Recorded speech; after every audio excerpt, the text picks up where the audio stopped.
Okay, sa makausapa, maayong gabi sa tanan. Amen. Ang ato ang kanunay ideklara, katong atong gi-memorize kanunay, ayaw ninyo kaligtaan every morning, atong isulti. I am blessed, I am anointed, highly favored, healthy and strong. I will not die, I will live and declares the works of the Lord. Kay para masirhan nato ang atake sa yawa sa atong kinabuhi, pinaagi sa atong declaration sa pulong sa Ginoo. Muna ingon ang Biblia nga imong isulti og buhaton sa Dios kini kanimo. Alang sa tanan nga nagasubaybay kanato sa YouTube, sa Facebook page ug sa ato ang sa TikTok, maka-follow mo sa kay Prince Cabo sa TikTok o sa Ladder to Heaven Facebook page o sa Ladder to Heaven YouTube channel. O sa tanang member sa Ladder to Heaven Virtual Ministry, may the Lord bless us and keep us, and may the Lord bless us and heal us. Amen and amen. Okay? Ablihan nato atong Biblia sa John chapter 16. John chapter 16 verse 33. John chapter 16 verse 33. Gisulti dinhi, gisulti ko kini kaninyo aron makabaton kamog kalinaw pinaagi sa inyong pakighiusa kanako.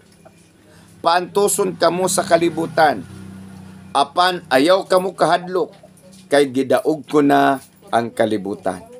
Ang Dios nagpanalangin ng daan siyang pulong na ato ni karong hisgutan nga unsay angay nato nga response inig-abot sa kalisdanan nga maoy musulay og kumutandog sa atong pagtuo. Unsay atong response dinhi ingon ang Ginoong Dios nga gisultian taniya nga kining tanan nga kalisdanan diri sa kalibutan muabot sa tanang Kristohanon, sa tanang sumusunod ni Kristo Jesus. Muna ingon siya, gisulti ko kini pinaagi niini para makabaton kamo og kalinaw pinaagi sa inyong pagpakighiusa kanato. Sa dihang moabot ang kalisdanan, ang paglutos, mo man magpaantos sa tuwa sa kalibutan, ang pasabot sa kalibutan, ang sistema, ang nagdumala diri sa kalibutan. Ang kalibutan giimpluwensyahan sa dautan. Muna si Satanas ang tawag sa Bible, the God of the darkness, or the kingdom of darkness, the God of the kingdom of darkness diri sa kalibutan. Mo nang giingon ni Isaiah chapter 60 nga ang kalibutan napuno sa kangitngit ug naputos sa kangitngit, dili kagabhion kun dili kadautan. Now, ingon siya, si Jesus Christ, nga paantuson kamo sa kalibutan. Unsa man tong mga pag-antos o mga alantusunon nato. Kay ang gipasabot dinhi nga alantusunon, dili ning wala tay bugas, dili ning wala tay kwarta, dili ning naatay balatian. Ang alantusunon nga giingon sa Biblia nga paantuson kamo, kanang paglutos nga ato ang dawaton o mahiaguman tungod kay nisunod ta kang Kristo Jesus. Paglutos, kitang tanan paglutos. Ang tawag apil ang pagbiay-biay, ang pagbugal-bugal, ang pagbutang-butang, nga matud pa sa Mateo, butang-butangan kamo sa tanang matang sa kadautan. BIBI, pagbutang-butang, paglutos, pagpasakit, pagpakaulaw, maunay himuon sa kalibutan sa tanang sumusunod ni Kristo. Ug normal lang nga makabaton ka og kaguol, kabalisa, kaguliyang sa imong huna-huna, kaluya, kalaay. Niingon ang Ginoong Dios nga gisultihan ko kamo ni ining daan para makabaton kamo og kalinaw pinaagi sa pagpakighiusa kanako. Now, kining pagpanglutos, ato ning makaya, ato ning masagubang, ato ning malabang, ato ni siyang mabuntog, ug dili ni makapawala sa atong pagtuo, kung kita nahiusa kang Kristo Jesus. Muna kung makita nimo ngano ang mga tinun-an kaniadtong panahon, nganong ang mga nag-una sa ato nga nangalagad, nga malipayon silang nitahan sa ilang kinabuhi. Malipayon sila nga patyon, malipayon sila nga ilansang sa krus, malipayon sila nga batuon, hangtod nga mamatay. Nga nag-ula sila sa ilang dugo tungod kang Kristo Jesus. Ingon nga si Kristo nag-ula og dugo para kanato. Ang mga tinun-an nga nag-una nato, andam pud sila mo sakripisyo. Ug makita nimo nga malipayon sila, isa sa gipakita sa Biblia nga malipayon nga gilutos o gipasakitan sa kalibutan. Si Esteban. Nga matod pa niya, ayaw sila pakasada. Ikaduha si Pablo, matod pa ni Pablo, ang tanang pasakit, pagdaog-daog, paglutos, paglatos. Giisip ko nga kalipay, kay nakaambit ako sa kasakit ni Kristo. Hallelujah. Muna kung naay mo daot sa tua, naay mo pasipala, mo butang-butang sa tua, dili taangay mag-uol, o dili taangay malagot, o dili taangay mo react sa reaction nga dili iya si Ginoo. Kay nagpailan na nga wala ta mahiusa sa Ginoo. Ang pagbaton og kalinaw, taliwala sa mga pagsulay, sa mga pagdaot, sa mga pag-antos, nga himuon kanato sa kalibutan, ang muhimo nato niini, mga walay Ginoo sa kinabuhi. Muna kung usa ka Kristohanon nga nagdaot siyang isig ka Kristohanon, katong nagdaot siyang isig ka Kristohanon, dili to tinuod nga Kristohanon, kay ang tinuod nga Kristohanon, dili man mo daot siyang isig ka Kristohanon. Amen. Munang ang atong sipiran mahitungod sa pagpangdaot, kay pinaagi ni anang pagpangdaot, nakahimo ikaw sa pagpanglutos, sa pagpaantos. So asa ka karon nabilong? Dili ka nabilong sa gingharian, nabilong ka karon sa kalibutan. Muna ingon ang Biblia, ayaw pa ni malos. Mahiusat ta kang Kristo Jesus kung masabta nato ang iyang pulong. Ikaduha, mahiusat ta kang Kristo Jesus kung ang Holy Spirit nagdumala sa atong kinabuhi. Kung ang Holy Spirit nagkontrol sa atong kinabuhi, makabaton tag kalinaw, taliwala sa kasakit, makabaton tag kalipay, taliwala sa pag-antos, tungod kay si Kristo Jesus, ang Espiritu sa Dios maghatag man kanato og kalig-on og kalipay, nga dili ta mahimong mo react, sumala sa reaksyon sa walay Ginoo. Tan-awa karon ang nanghitabo sa laing mga nasod. Ang mga Kristohanon gipang masakya, gipang punggutan og ulo, gipang sunog ang simbahan. Ang munay giingon sa Biblia nga paantuson kamo sa kalibutan. Apan gidaog ko na ang kalibutan. Giunsa niya pagdaog ang kalibutan didto sa krus sa Kalbaryo. Ang kalibutan dili na makadaot sa atong kalag, makadaot man sa atong lawas, makapasakit man sa atong lawas, apan dili sila makalaglag sa atong kalag. Amen. Hallelujah. Mahimong masakitan ka emotionally, mahimong masakitan ka physically, apan dili ka madaot spiritually. Munang niingon ang Ginoong Dios, gidaog ko na ang kalibutan. Gibuntog ko na ang kalibutan. Ayaw kamo kahadlok. Nganuman, kay hatagan ta sa Ginoo og igong kusog. Kaniadtong panahon ang mga tinun-an gipang prito, gipang lansang, gipang sunog, gipang punggutan, gipakaon sa leon o sa mga wild nga mga mananap, ihalas nga mga mananap, malipayon silang nag-ula sa ilang dugo sa pagbarog sa ilang pagtuo diya sa Ginoo. Karon kung tan-aw nato, gamay rang istorya mo react dayon ta, di ba? Gamay rang istorya mo balos dayon ta. Maunay trabaho sa yawa pabaluson ta. Pero ingon ang Ginoong Dios, dili ta mo balos kay gidaog nato ang kalibutan. Unsaon man nato pagdaog sa sistema sa kalibutan, pinaagi sa pagpaubos. Si Kristo nagpaubos. Iyang gidawat ang tanang kasakit. Kay human sa kasakit, ana ay tinuod nga kalipay. Muna ingon siya, makabaton kamog kalinaw. Kay kanang naa ka sa problema, na ay pagdidaghan magsamok-samok sa imuha. Wala kay peace of mind. Apan kung naa ka kang Kristo Jesus, naa kay peace of mind.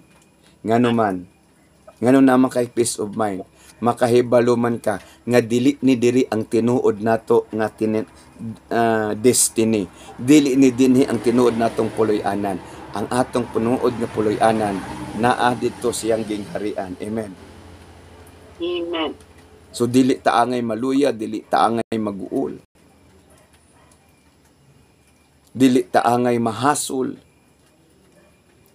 Kay ang Ginoong Dios ingon siya, dili nako pasagdan ang ako Hallelujah. ang iyaha ko no. Daghan kalisdanan agion sa mga matarong apan luwason siya sa Dios ni anang tanan. Amen. Dili niya tugutan nga ang kalisdanan mo overtake sa imong pagtuo. Ang atong pagtuo mulupad, mulayat, labaw pa sa mga pagsulay o sa mga problema. Munang niingon si Pablo, gikalipay ko ang mga pag-antos, kay kung makaambit ako sa pag-antos ni Kristo, makaambit usap ako sa iyang himaya. Amen. So normal lang na nga naay mga pagsakit sa to, kay dili man ta taga kalibutan. Tagagingharian man ta, amen. Mo bitaw na nga maningkamot ta just to survive. Mangwarta ta, manginabuhi ta, magnegosyo ta just to survive.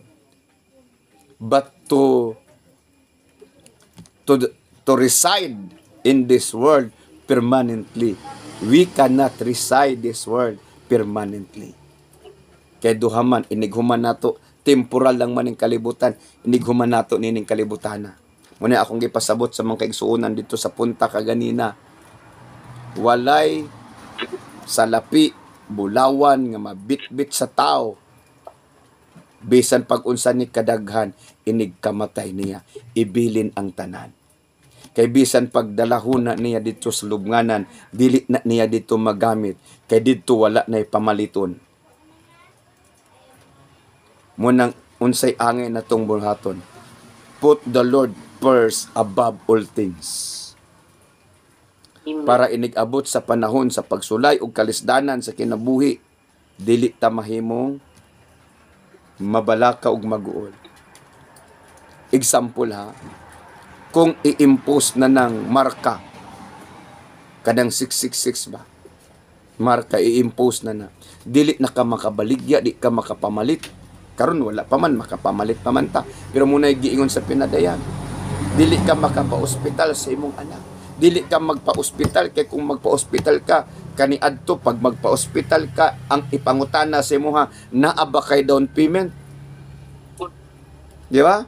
Magpa-ospital ka karon, pangutanon man ka, naa kay down payment. Inikabot sa panahon, dili na mangutana og down payment, kay no need na ang down payment. Sa diyang magpa-ospital ka, unya pangutanon ka, naa ba kay marka? Show your mark. Dili na show your money, show your mark. Moabot na nga panahon. Dili ka papaliton, dili ka pabaligyaon. Tungod kay Kristohanon ka. O kung Kristohanon ka, gikinahanglan nga dili na ka magpabilin nga nag-alagan kag Kristo, you renounce your faith and accept the mark of the wicked one. So muabutay na. Padulong na ta dinha. Karon unsay angin natong buhaton. Munang daghan mang Kristohanon muundang sa pagpangalagad kaysa hilabihang problema o kalisdanan. Ingon ang Biblia, mag-unay ang mga magsuon, mga ginikanan, mga anak. Mag-awayay. Ang hinungdan pagtuo. Ang hinungdan Ginoo. Nga muna nang hitabo sa to, nagkabahin-bahin. Sa dihang naglader, awayo na dito sa isa ka, katong dati na simbahan. Nganong nagmembro mo sa lader? Bahalag mo simba mo sa lain, ayaw lang yun na sa lader.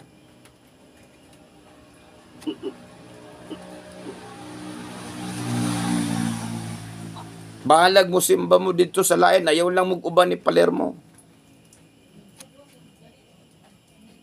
Diba? That's part of the suffering. That's part of the tribulations. Ingon siya, ayaw kahadlok. But ipasabot, i-anticipate, pangandaman, kay manghitabo yun na. Mas maayo na nga nakahibalot nga mahitabo di ay ng tanan para karon pa lang daan atong maprepara ang atong kinabuhi. Nginig abot ana di ta matingala nga. Uy ngano nang hitabo man ni? Ngano na. Are you listening? Amen. Magtrabaho karon pag makahibalo nga Kristohanon, padyutihon kag Domingo. Moingon sila unsa man na imuhang relihiyon. Born again. Moingon kag day off og Domingo, dili pwede Lunes ka mo day off. Yeah. Nay nang apply bitaw. Naman na dito sa Bayonita religion. Unsa man ang kuan? Born again. Kanang alive. Na dili man pwede dirig nga hindi mag-duty magyud og Domingo. Yeah. So part na sa persecutions. Dili sa yawa pasimbahon ang tao para dili maduol sa Ginoo. Pero tungod kay gusto tag trabaho, bahalag dili ta kasimba basta kay makatrabaho lang. And that is why we create virtual ministry. Kay bisan pag pinaagi niini, unsay akong ginatudlo dito sa simbahan sa on-site sa physical, maupoy akong ginatudlo kung giunsa na unsa kadugayon ko nga magsulti og magtudlo dito. The same hours, the same momentum, the same na lison ang akong ginapasabot the way sa akong pagpasabot sa on-site diha pod sa inyo ha sa online. Ngano man dili man pwede nga magmantiner lang ta nga kalingawan lang nato ning online at dili nato tarungon og tudlo og pagpasabot ang tao. Kamo na diha sa YouTube makita na ninyo ang realidad. Daghan dili mo simba kay mahadlok, absinan sila o dili masweldohan. So bahalag makaabsin og simba basta dili lang makaabsin og trabaho. So we make the way nga ang tao makasimba, ang tao makadungog sa pulong sa Ginoo. Kay kabalo ba mo ang yawa, ang iya ra yung ginapugnan nga makadungog ka sa pulong sa Ginoo. Bahalag mo simba ka nga di ka kadungog sa pulong sa Ginoo. Munang dili pwede nga ang simbahan, ang iyang iwali dili ang ebanghelyo ni Kristo. Munang dili ta magawali kinuha sa Googles, dili ta magwali kinuha sa libro, ang atong wali kinuha sa Biblia. We need to absorb pure word of the Lord. Pure doctrines of the Lord, pure teaching of the Lord.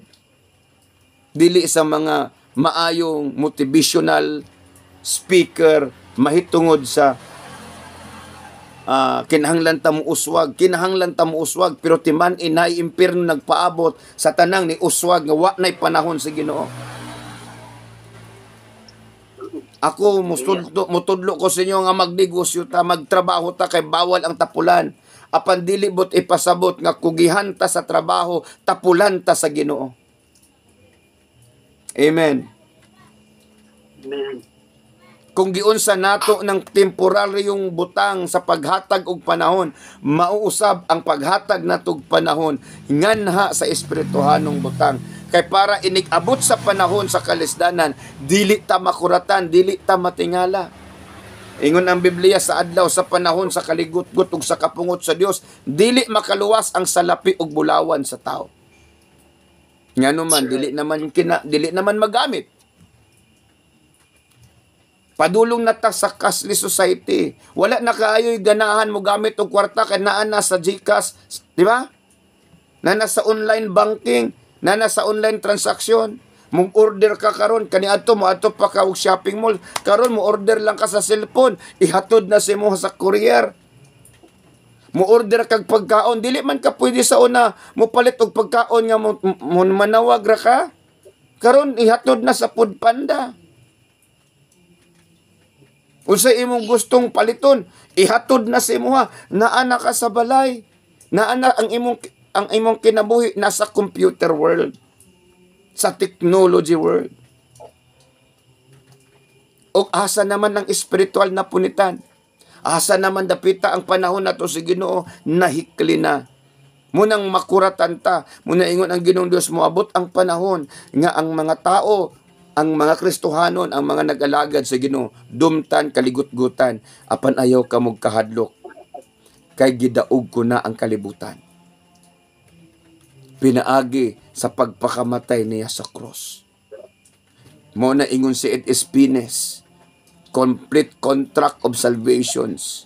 Mahimong physically ilatang itorture, mahimong emotionally ilatang itorture, pero dili sila makatorture ka nato spiritually. Amen. Kung naa ang balaang espiritu sa tuwa. So gikinahanglan nga tagaan natog panahon ang Ginoo, ang iyang pulong, tagaan natog panahon ang pagsimba, ang pagdaig. Create the atmosphere of worship sa inyong panimalay. Create the atmosphere of worship sa inyong panimalay. Nasabtan na to? Amen. Muna ingon ang gisulti ko kini kaninyo aron pinaagi ni ini makabaton kamog kalinaw, pinaagi sa paghiusa kanako. Dili ta makabaton og peace of mind kung dili ta mahiusa kang Kristo Jesus inig-abot sa tanang kalisdanan. Dili ta makabaton og peace of mind. Only Christ alone can give us eternal peace in the midst of the storm, in the midst of trials and persecutions.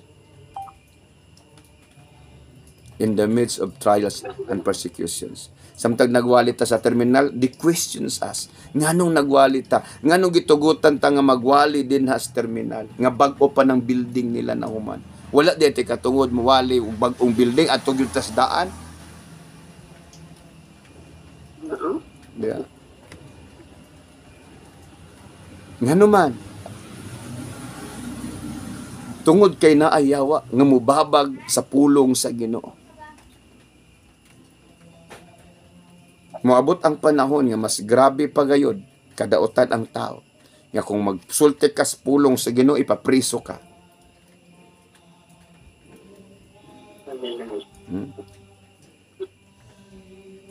Musulti ka og praise the Lord, hallelujah, ipapriso ka. Kaya nga nung nag-praise the Lord, hallelujah ka, inana ang kalibutan kadaotan. Pero dili nila ipapriso ng musinggit og yawa. Magmaoy nga mga hubog, diya pang kusog kayo maninggit og yawa. Pero maabot ang panahon nga dakpon ang tao nga magsulti sa pangalan sa Ginoo. Ug hapit na moabot, padulong ta din ha. Maunang ang Biblia, ang pulong sa Ginoo atong ibutang sa atong kasing-kasing. Kay moabot ang panahon, bawal na magbitbit og Bible, bawal na hisgutan ang Bible. Dili na ka pwede magbitbit. Muna kinahanglan nga naa kay na memorize. I encourage you nga mag-memorize ta sa pulong sa Ginoo. I-aplikar na to.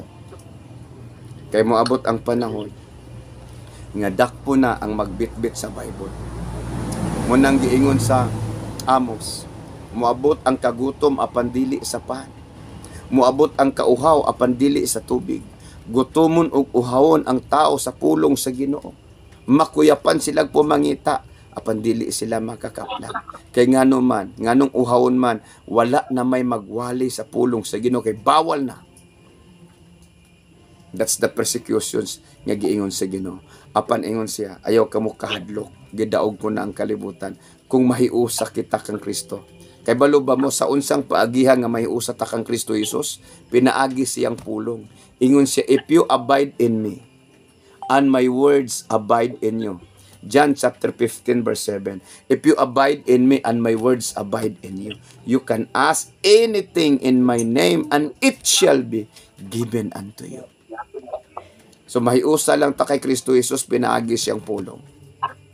Dili ta mahiusa kang Kristo Jesus kung magsigi kag simba apan wa kay kausaban, wa kay nakatunan siyang pulong. Amen. Are you listening? Naba mo nakatunan? Naba mo nakatunan diya sa YouTube?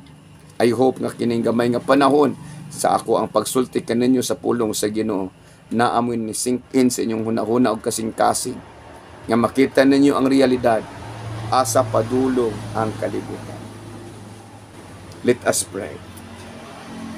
Father God, salamat sa mensahe nga imuhang ginasilyuhan sa kasing-kasing sa matag usa. Lord, nasayod kami nga nasayod ka sa tanang butang. O nasayod kami, Ginoo, nga wala kami mahimo kung wala ka. Nga ang mga kalisdanan og pagpanglutos og pagdaog-daog nga moabot sa kalibutan sa tanang sumusunod nimo, Ginoong Dios. Dili na mo na makaya kung wala ka nga motabang og mulig-on ka namo. Lord God, akong ginadeklara ang balaang espiritu nga mupuyo sa kasing-kasing sa matag usa, sa tanan nga naminaw sa virtual nga nag-apil kanunay, o sa tanan nga mga subscribers sa YouTube, followers sa TikTok, followers agad sa Facebook page, o asaman dapit ang social platform, ilaha kining nabati nga mensahe. I declared the gift of life and strength in the power of the Holy Spirit in Jesus' name. O dili ka namo ikambyo ni ini nga kalibutan, o God. Dili na mo ikambyo ang kaugmaon sa mong kalag sa pananandalian, immediate happiness, immediate enjoyment ni ini nga kalibutan, Lord. Sama nga si Pablo, Ginoo, gikalipay niya ang pag-antos, ingon nga nakaantos imong kasakit. Tudloi kami nga makaya namo nga malipay kami taliwala sa mga pagsulay, paglutos, pagbiay-biay, pagpasipala, pagdaog-daog, pagpakaulaw. Sa ingon nakaambit kami sa imong pag-antos. O kung makaambit kami sa imong pag-antos, makaambit usab kami sa imong himaya. We will become partakers of your glory in heaven if we endure hardship and trials and persecutions in this wicked world. I pray, Lord God, that all members of the Ladder to Heaven ministry, we will stand on our ground, O God. We will stand in the faith in Jesus Christ's mighty name. Thank you, Lord God. Thank you, Jesus. Amen and amen. Ug kung karon pa ka nakabati, nakapanood ni ini nga video, if you are blessed ni ini nga buluhaton, ni ini nga programa, pwede ninyo i-share, i-like kini nga program o i-subscribe para kanunay mo makadawat og mga videos, clips mahitungod sa pagpangandam nato sa atong espirituhanong paglabigar ni ining dautan nga kalibutan. Gamay na lang ang panahon nato. Gamay na lang. O gikinahanglan nga sincero ta nga moalagad sa Ginoo. Kung makita nato na ang kalibutan, ang simbahan nahimo ng dili na place of worship, place of passion. Makita nato kung manimba, magpagwapahay og pagwapuhay mga sanina, panindutay og forma. Ang Ginoo dili siya particular sa gawas, particular siya sa sulod. Munang ingon ang Biblia, beware of carnality that contaminate the church. Muna naatay pukos ang gingharian sa Ginoo, di rining kalibutan. Maningkamo ta, magtrabaho ta, Maghago ta just to survive. Amen? Amen? Okay. Oh, say amen when I declare this blessing to you. Holy Spirit, when I declare this blessing to them, bless them, including those of watching us in YouTube. Say amen. The Lord will bless you and keep you. Amen. The Lord will bless you and be gracious to you. The Lord will bless you and give you peace. Amen. Peace be to you and into your house and everything that you have. In Jesus' name. Amen and amen. God bless you, and may the Lord cover us with His precious blood. In Jesus' name. Amen and amen. Good night. Amen.